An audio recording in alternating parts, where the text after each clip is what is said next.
Assalamualaikum warahmatullahi wabarakatuh. Jumpa lagi dengan channel Tanaman Rumahan. Pada video kali ini kita akan bincang-bincang dan kita akan sharing menyapa aglonema lovers khususnya dan pemirsa pada umumnya. Di hadapan kita ini ada dua pot aglonema yang cukup besar, bahkan ukurannya jumbo. Nah, dalam kesempatan sekarang ini yang akan kita bahas adalah sesuai dengan permintaan dari banyak konsumen kita, bagaimana cara membuat aglonema tumbuh menjadi ukuran jumbo seperti ini. Memang melihat aglonema yang ukuran jumbo ini adalah sesuatu yang sangat mengasihkan dan menyenangkan. Supaya lebih jelas ukurannya seperti apa besaran aglo ini, silahkan Mas Dika, seperti biasa tolong bantu coba diangkat salah satu aglonemanya. Nah, ini sampai ukurannya seperti ini. Jadi, dalam kesempatan sekarang, kita akan coba bahas trik dan tips bagaimana cara membuat aglonema supaya berukuran jumbo seperti ini. Silakan disimpan lagi. Beberapa yang kita butuhkan, yang akan kita jelaskan ini adalah hal-hal yang kita butuhkan. Pertama yaitu tentunya yang udah pasti adalah pupuk slow release yang sudah umum kita gunakan, Osmocote yang berwarna kuning, yang merah itu SK-Cote. Kemudian ini ada EM4, ada ini Furadan, dan ada pupuk NPK. Baik, tips yang pertama adalah bahwa sesuaikan ukuran pot itu dengan ukuran tanaman. Jadi kalau tanaman sudah agak besar, berikan ukuran pot yang lebih besar seperti yang sekarang ini, ditanam di pot ukuran 30. Jadi bisa bertahap. Ini adalah ukuran 30. Jadi yang pertama sesuaikan pot itu supaya lebih besar sehingga tanaman bisa dengan cepat tumbuh besar. Tapi yang paling menentukan yang harus kita tahu bahwa untuk tumbuh ukuran jumbo ini sangatlah tergantung pada jenis aglonemanya. Tidak semua aglonema bisa tumbuh dengan jumbo seperti ini. Yang di hadapan kita adalah, ini salah satu jenis yang bisa tumbuh. Kalau yang ini adalah New Green Big Mama, dia bisa tumbuh besar. Yang ini yang Big Mama, sama bisa tumbuh besar. Kemudian yang lainnya yang bisa tumbuh besar itu ada Mahaseti, kemudian jenis Goliath juga bisa besar. Kemudian ada lagi Rainbow, itu ukurannya ukuran besar, bisa tumbuh besar maksud saya. Kemudian jenis yang lainnya itu adalah seperti jenis-jenis Andini bisa besar, Big Papa. Jadi sekali lagi kita harus cari tahu dulu adalah ID atau jenis aglonema yang bisa tumbuh besar sehingga bisa kita rawat dan kita pelihara bisa sebesar ukuran ini. Kembali ke tips tadi, jadi yang pertama sesuaikan potnya. Yang kedua adalah pilih jenisnya yang bisa tumbuh besar. Kemudian yang ketiga yang paling menentukan adalah tentunya media tanam. Kita gunakan media tanam aglonema tentunya yang sudah difermentasi, baik hasil fermentasi sendiri maupun yang sudah banyak beredar di pasaran. Itu sangat banyak sekarang untuk media tanam aglonema. Yang selanjutnya adalah pupuk. Yang pertama yang sudah pasti adalah pupuk slow release ini. Kita gunakan SK-Cote atau pupuk Osmocote. Cara penggunaannya sudah umum banyak diketahui bahwa dengan cara ditabur dan di pot ini sudah ada. Sebaiknya penaburan Osmocote itu berada di tengah, tidak di atas, di tengah, lalu diurung. Sehingga si pupuk ini terkubur ada di dalam.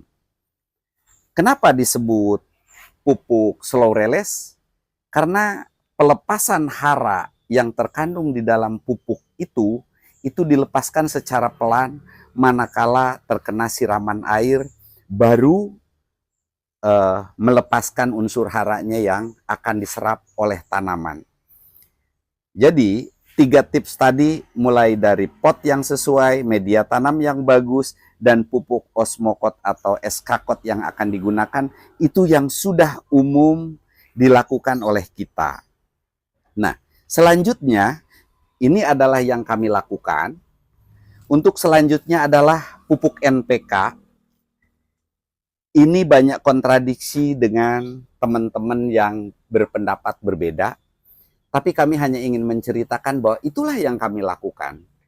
Jadi ada yang mengatakan bahwa kalau NPK ini sangat berbahaya buat aglonema, sebenarnya tidak. Kuncinya adalah hati-hati dengan dosisnya. Kenapa harus hati-hati dengan dosisnya? Bedanya, kalau pupuk osmokot seperti ini, itu adalah disebut pupuk slow release, pelan pelepasan haranya jadi aman bagi tanaman. Sedangkan pupuk NPK ini itu disebut fast release, sangat cepat penguraiannya, jadi harus hati-hati dosisnya. Kita praktekkan Mas Dika untuk penggunaan NPK-nya.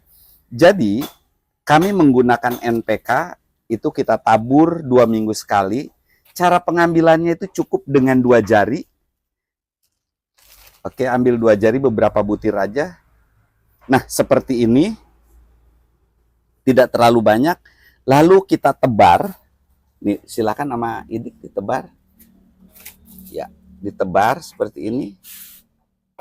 Jadi jangan banyak-banyak. Bisa ditambah sedikit lagi.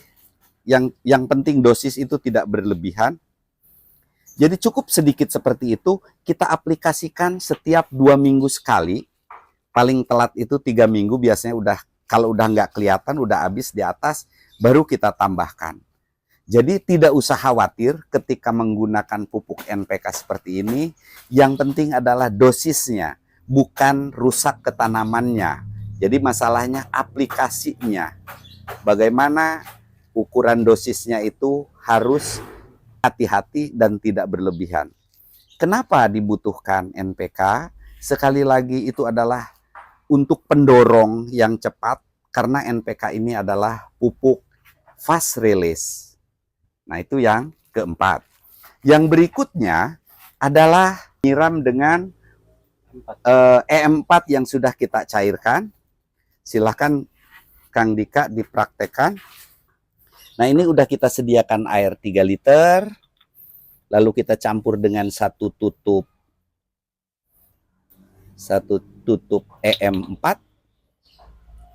3 liter air. Oke. Kemudian diaduk supaya rata. Oke, udah. Nah, sebenarnya yang dibutuhkan adalah tempat yang agak besar seperti ini. Silahkan dituang.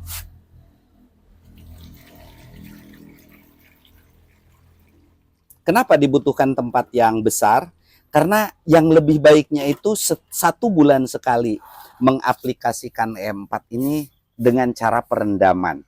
Nah, kenapa dengan cara perendaman ini lebih bagus? Jadi itu semua bagian media yang ada di dalam pot akan terbasahi. Jadi lebih rata. Kalau tempatnya agak tinggi, langsung direndamkan aja kurang lebih 3-5 menit. Karena ini tempatnya pendek, jadi disiram-siramkan sampai basah. Silahkan Mas Dika, ambil ininya dulu, alatnya. Jadi disiramkan sampai basah seperti ini, supaya merata. Ini bisa kita lakukan 1 bulan sekali. Fungsi EM4 yang kita siramkan rutin setiap bulan adalah untuk terus memperbanyak berkembang biaknya bakteri-bakteri yang ada di media ini. Karena fermentasinya juga menggunakan EM4, sehingga kalau kita siram rutin sebulan sekali dengan EM4 seperti ini, media akan terus banyak banyak berkembang biaknya bakteri-bakteri yang sangat menyuburkan media itu.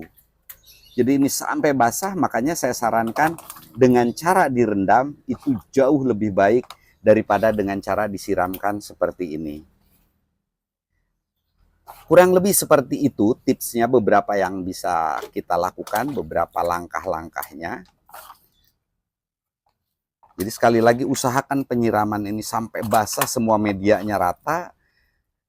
Dan kalau boleh menyarankan bahwa dengan cara direndam kurang lebih selama 3 menit atau 5 menit itu udah langsung lebih baik, semua media itu menjadi basah. Untuk yang terakhir, satu lagi Mas Dika, bahwa setelah, udah nggak apa-apa di situ. Dan yang terakhir, ini jangan lupa bahwa di media kalau sudah agak lama, itu akan ada hidup di dalam media itu aneka macam serangga pengganggu akar. Untuk antisipasinya, minimal 3 bulan sekali kita taburi furadan, dikelilingkan sedikit-sedikit seperti ini. Supaya nematoda-nematoda yang ada di dalam tanah media ini bisa diberantas. Seperti itu, sangat sederhana sebenarnya. Adapun ada yang senang melakukan penambahan pupuk dengan cara disemprotkan ke daun, contoh B1 dan lain-lain, itu sangat bagus sekali. Tapi intinya ada 2 hal yang mendorong bisa tumbuh besar dan subur, yang dari pengalaman kita adalah dengan cara memberikan NPK 16 dan merendam dengan EM4. Bahkan tanaman-tanaman yang kadang masih stres, agak loyo, ketika dikasih dengan pupuk NPK 16 itu akan cepat pulih dan baik. Mungkin sharing tentang bagaimana membuat Aglonema jumbo cukup sekian. Silahkan komen dan tanyakan hal-hal yang masih perlu dijelaskan. Dalam kesempatan ini saya mengucapkan terima kasih bagi sahabat yang sudah subscribe, komen, dan like. Mudah-mudahan channel ini bisa bermanfaat untuk kita semua. Mohon maaf jika ada kekurangan. Billahi taufik wal hidayah. Assalamualaikum warahmatullahi wabarakatuh.